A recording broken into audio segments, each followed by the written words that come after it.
Tengo aquí un libro del periodista español Javier Juárez, que es un libro fascinante porque trata de un pasaje poco conocido de la historia de la Amazonía peruana. Pero quiero decirles que Javier Juárez, estoy leyendo la solapa del libro, ha nacido en Madrid en 1968 y es autor de Juan Pujol, el espía que derrotó a Hitler. Lo publicó en el 2004. Madrid, Londres, Berlín, 2005. La guarida del lobo, 2007. Patria, una española en el KGB, 2008. Y Comandante Durán, leyenda y tragedia de un intelectual en armas, publicado en el 2009.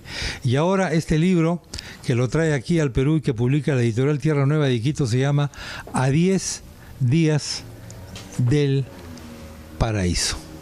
Este libro, que se llama 10 días del paraíso, es una biografía, pero en tono de novela, en realidad, de un personaje gallego que se llamó Alfonso Graña y que se le conocía como Rey de los Jíbaros. ¿Quién era Graña? Bueno, Alfonso Graña era, como tú bien has dicho, José María, uno de tantos emigrantes españoles y particularmente gallegos que abandonaron España, emigraron de España a finales del siglo XIX, ya prácticamente en el umbral del siglo XX. En este caso, Alfonso Graña recaló en Perú, coincidió en Iquitos, que es la zona donde él se asentó, la ciudad en la que él se estableció, con el periodo de auge de la industria cauchera. ¿Hubiera podido convertir en un empresario cauchero? Bueno, él estuvo muy vinculado al caucho.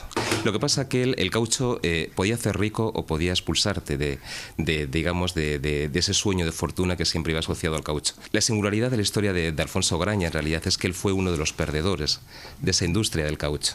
A él el caucho nunca le reportó la fortuna y el éxito o el triunfo que él anhelaba. Y eso precisamente lo que le llevó es a internarse años después, hacia 1920, en la zona ya más remota y alejada de la selva, en las proximidades del río Santiago y el río Cenepa, ya muy cerca de la cordillera del Cóndor y del Pongo de Manseriche, en lo que entonces era un territorio prácticamente virgen y que era sobre todo el lugar de asentamiento de las comunidades jíbaras. Los jíbaros tenían y tienen hasta ahora fama de gente muy aguerrida, muy difícil y por supuesto de ser reducidores de cabezas. Eso ya ocurría por supuesto en esa época, había esa fama. ¿Cómo es posible que Graña se fuese a ese lugar?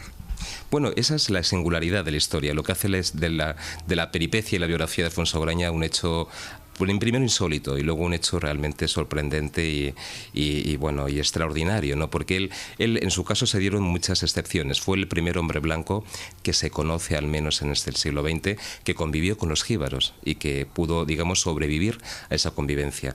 Pero no solamente ocurrió eso, sino que él además, con el paso del tiempo, se ganó la confianza de las comunidades jíbaras de tal manera que acabó siendo en la práctica un apu, un líder de la comunidad jíbara. Se tejió luego también toda una leyenda en aquellos años, porque el eco de Alfonso Graña llegó hasta España y se le comenzó a denominar con el sobrenombre de Alfonso Rey de la Amazonía, ¿no? Entonces todo esto hace de la historia, como digo, de Alfonso Graña, una historia insólita, una historia única, sorprendente en cualquier caso. Luego trae a sus familiares, a varios de sus familiares, trae a su hermana, si no me equivoco, a la selva. Claro, él llegó hacia 1900 a Iquitos y 10 años después regresa por primera y única vez a España, a Galicia, en 1910, y se trae también a su hermana Florinda, que entonces tenía 18 años. Ellos vinieron en un barco desde Galicia hasta Perú, cruzando el Amazonas, y parece ser que Florinda se pasó prácticamente el mes de travesía, de navegación, sin dejar de llorar, porque ella no quería abandonar España. Le costó mucho adaptarse a la terrible morriña de los gallegos, ¿no? Claro, porque para ella además era un futuro muy incierto, mucho más incierto del que le prometía su hermano. Hacia el final de este libro, que se lee como una novela de aventuras, se lee como un libro de viajes, en fin, tiene una serie de alcances, dices, Graña vive, y estás hablando del hijo nativo de Graña.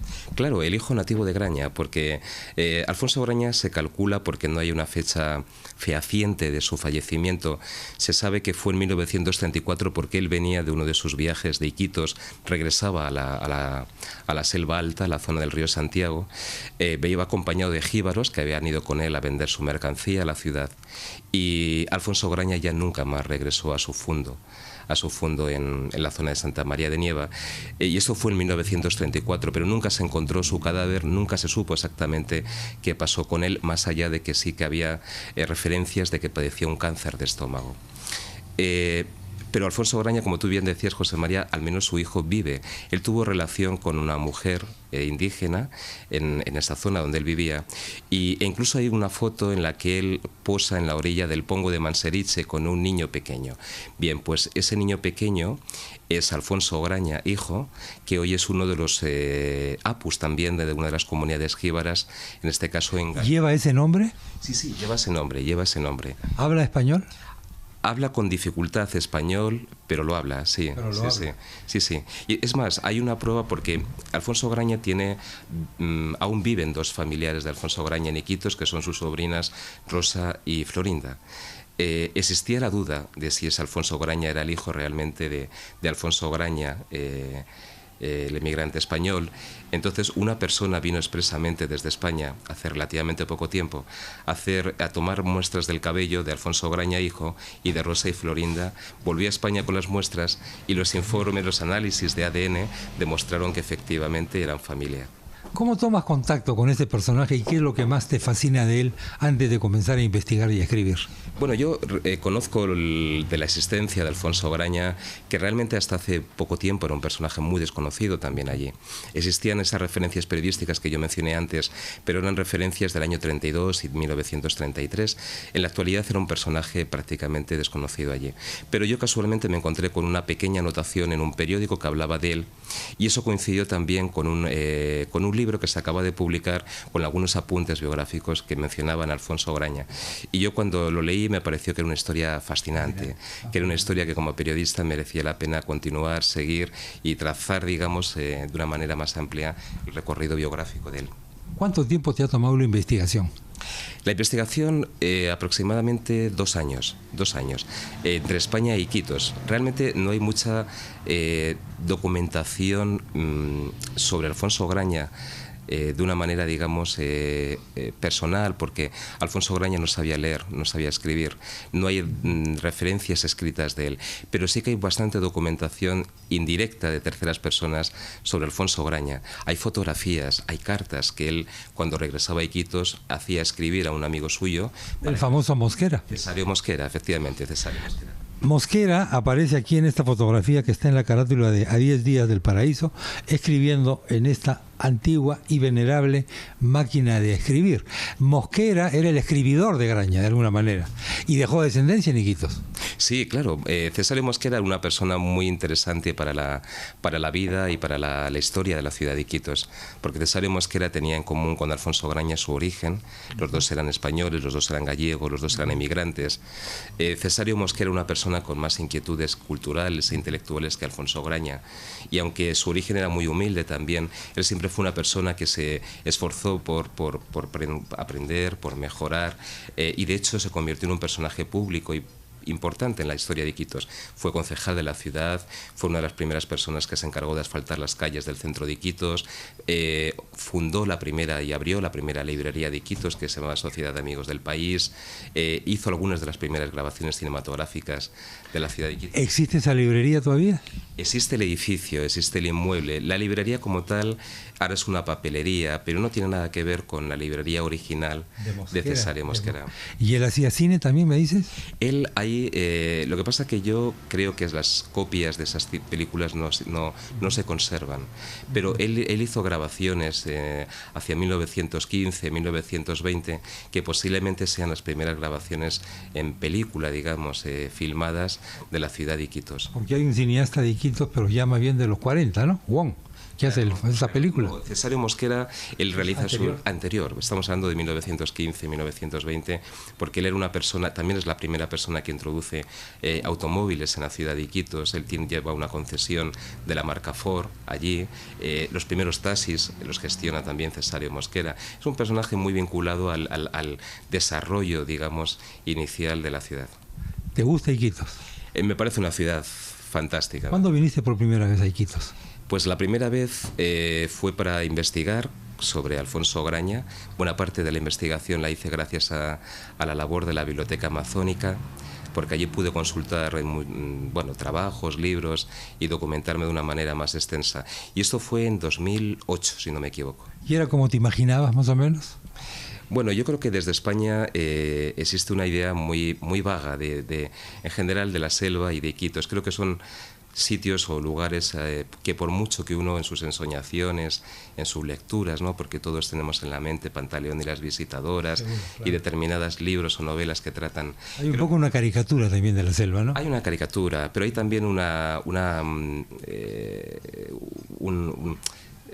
manera desde fuera de aquí, quiero decir, desde Europa en este caso, de mitificar también la Amazonía, ¿no? Sí, sí, sí. Pero yo creo que hasta que no llegas al lugar y físicamente estás allí, no percibes todo lo que la Amazonía y Iquitos te aporta, ¿no? Es un lugar sin duda inolvidable, ¿no? Para mí maravilloso. A mí me parece un sitio ideal. ¿Qué estás haciendo ahora? ¿Qué proyecto? Bueno, yo, este es uno de los libros que yo he publicado. Sigo trabajando en escribir, que es un poco mezclar el periodismo y la literatura, José María.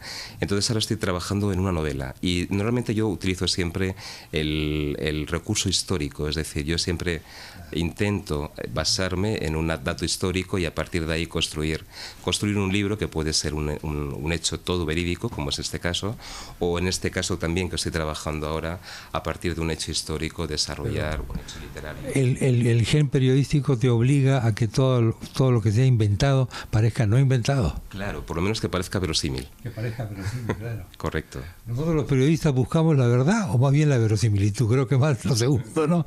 Bueno, depende, yo creo que depende lógicamente del formato en el que trabajes. Si estás haciendo información en un periódico, pues teóricamente debe ser la verdad. Pero en literatura, cuando mezclas ficción, siempre y cuando dejes claro que es literatura, pues yo creo que la imaginación y la ficción, verosímil en este caso, enriquece muchísimo el texto y el relato. Javier Juárez, muchas gracias, Javier. Gracias. Javier Juárez, A 10 días del paraíso, editorial Tierra Nueva de Iquitos, ya está en librerías.